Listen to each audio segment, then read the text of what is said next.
ಪತ್ರಕರ್ತರ ಮಿತ್ರರಲ್ಲಿ ಮನವಿ ಮಾಡಿಕೊಳ್ಳೋದೇನೆಂದರೆ, ಇವತ್ತಿನ ದಿನ ಏನು ನಮ್ಮ ಕರ್ನಾಟಕ ರಾಜ್ಯದಲ್ಲಿ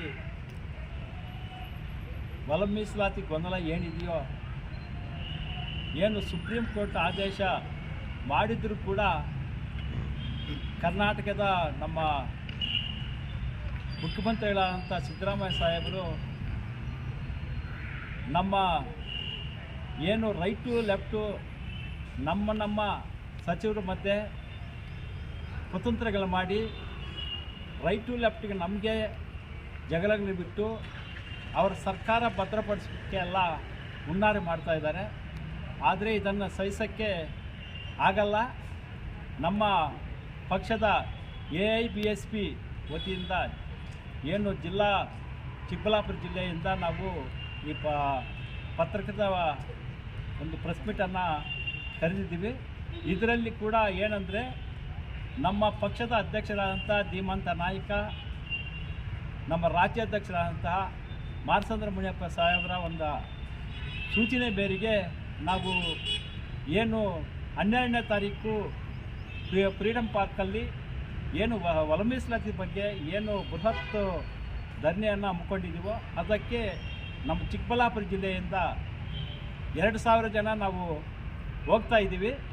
ಇದಕ್ಕೆ ಏನು ಸರ್ಕಾರ ಹೂ ಕೊಟ್ಟರೆ ಸರಿ, ಇಲ್ಲ ಅಂದರೆ ವಿಧಾನಸೌಧ ಸಿಲೋ ಅಂತ ನಮ್ಮ ಪಾರ್ಟಿಯಿಂದ ನಾವು ಇವತ್ತು ನಮ್ಮ ಜಿಲ್ಲೆಯಿಂದ ನಮ್ಮ ಪಕ್ಷದ ಅಧ್ಯಕ್ಷರ ಸೂಚನೆ ಮೇರೆಗೆ ನೆಕ್ಸ್ಟು ಮಾಡದಿದ್ದರೆ ಒಳ ಮೀಸಲಾತಿ ಏನು ಸೆಷನ್ನಲ್ಲಿ ಇದನ್ನು ಇವರು ಮಾಡದಿದ್ದರೆ ನಾವು ವಿಧಾನಸಭೆ ಮುತ್ತಿಗೆ ಹಾಕೋಕ್ಕೆ ಕೂಡ ಹಿಂದೆ ಹೋಗಲ್ಲ ಅಂತ ಹೇಳ್ತಾ ನನ್ನ ಮಾತನ್ನು ಮುಗಿಸ್ತಾ ಇದ್ದೀನಿ. ಜೈ ಭೀಮ್, ಜೈ ಭಾರತ್.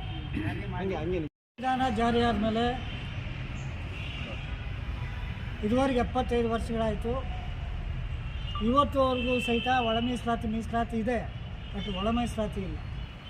ಇವತ್ತು 101 ಜಾತಿಗಳಿಗೂ ಸಮಾನವಾಗಿ ಹಂಚಿಕೆ ಮಾಡಬೇಕು ಅಂತಕ್ಕಂಥದ್ದನ್ನು ಸುಮಾರು ವರ್ಷಗಳಿಂದ ಒತ್ತಾಯ ಮಾಡ್ತಾಯಿದ್ದೀವಿ.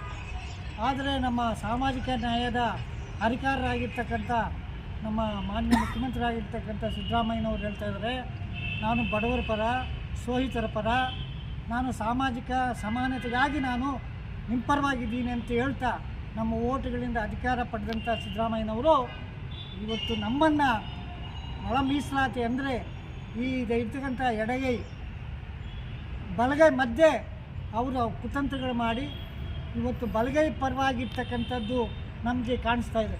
ಏಕೆಂದರೆ ನಾವು ಸುಮಾರು ವರ್ಷಗಳಿಂದ ಈ ಅನ್ಯಾಯಕ್ಕೆ ತುತ್ತಾಗಿದ್ದೀವಿ, ಮೀಸಲಾತಿಯಿಂದ ವಂಚಿತರಾಗಿದ್ದೀವಿ. ಸುಮಾರು ಜನ ವಿದ್ಯಾವಂತರು, ಲಕ್ಷಾಂತರ ಜನ ಇವತ್ತು 1,73,000 ಉದ್ಯೋಗಗಳು ಖಾಲಿ ಇದ್ದಾವೆ. ಆದರೆ ಸರ್ಕಾರ ತುಂಬದರಲ್ಲಿ ಮೀನಾಮೇಷ ಎಣಿಸ್ತಾ ಇದೆ.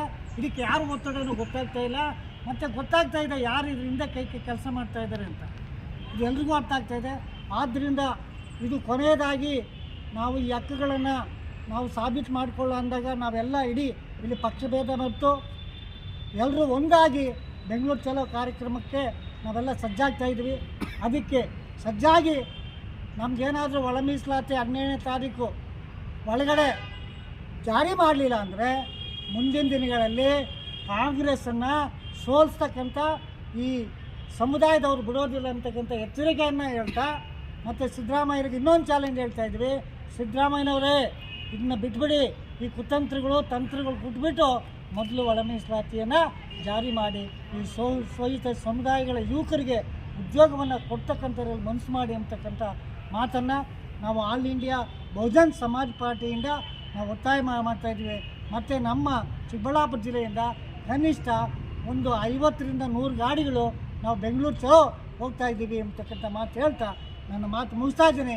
ಜೈ ಭೀಮ್, ಜೈ ಭಾರತ್. ಸಿದ್ದರಾಮಯ್ಯನವರೇ, ಒಳ ಮೀಸಲಾತಿ ಜಾರಿ ಮಾಡಿ, ಇಲ್ಲ ಕುರ್ಚಿ ಖಾಲಿ ಮಾಡಿ. ಚುನಾವಣೆಯಲ್ಲಿ ಕಾಂಗ್ರೆಸ್ ಪಕ್ಷವನ್ನು ನೆಲಕಚ್ಚು ಥರ ಮಾಡ್ತೀವಿ. ಅದೇ ರೀತಿ 2028ಕ್ಕೆ ನೀವು 2018ರಲ್ಲಿ ಸೋತಾಗ ದೆಹಲಿಯಿಂದ ಪತ್ರಿಕಾ ಮಾಧ್ಯಮದವರು ಒಂದು ಮನವಿ ಮಾಡಿದ್ರಿ. ಇವತ್ತು ಏನು ನಾವು ಒಳ ಮೀಸಲಾತಿ ಜಾರಿ ಮಾಡಲಿಲ್ಲ, ಮಾಡ್ತೀವಿ ಅಂತ ಹೇಳಿದ್ವಿ. ಅದರಿಂದ ಇವತ್ತು ಮಾದಿಗರು ನಮಗೆ ಮತ ಹಾಕಿಲ್ಲ, ನಾವು ಸೋತಿದ್ದೀವಿ ಅಂತೇಳಿ ಸ್ವತಃ ಸಿದ್ದರಾಮಯ್ಯನವರು 2018ರಲ್ಲಿ ಡೆಲ್ಲಿಯಲ್ಲಿ ಹೇಳಿದ್ದಾರೆ. ಅದೇ ರೀತಿ 2028ಕ್ಕೆ ಮತ್ತೆ ನಿಮ್ಮ ಕಾಂಗ್ರೆಸ್ ಪಕ್ಷವನ್ನು ನೆಲಕಚ್ಚುವಾಗಿ ಮಾಡ್ತೀವಿ. ಅದಕ್ಕೆ ನಾವು ಕರ್ನಾಟಕ ರಾಜ್ಯಾದ್ಯಂತ ಇರ್ತಕ್ಕಂಥ ಎಲ್ಲ ಮಾದಿಗರು ಕೂಡ ಒಗ್ಗಟ್ಟಾಗಿ ಕೆಲಸ ಮಾಡ್ತಾ ಇದ್ದೀವಿ. ಮುಂದಿನ ದಿನಗಳಲ್ಲಿ ಏನಾದರೂ ನೀವು ಒಳ ಮೀಸಲಾತಿ ಜಾರಿ ಮಾಡಿಲ್ಲ ಅಂತಂದ್ರೆ ಆಲ್ ಇಂಡಿಯಾ ಬಹುಜನ ಸಮಾಜ ಪಾರ್ಟಿಯಿಂದ ನಾವು ವಿಧಾನಸೌಧ ಮುತ್ತಿಗೆ ಕಾರ್ಯಕ್ರಮವನ್ನು ಹಮ್ಮಿಕೊಂತೀವಿ. ಒಳ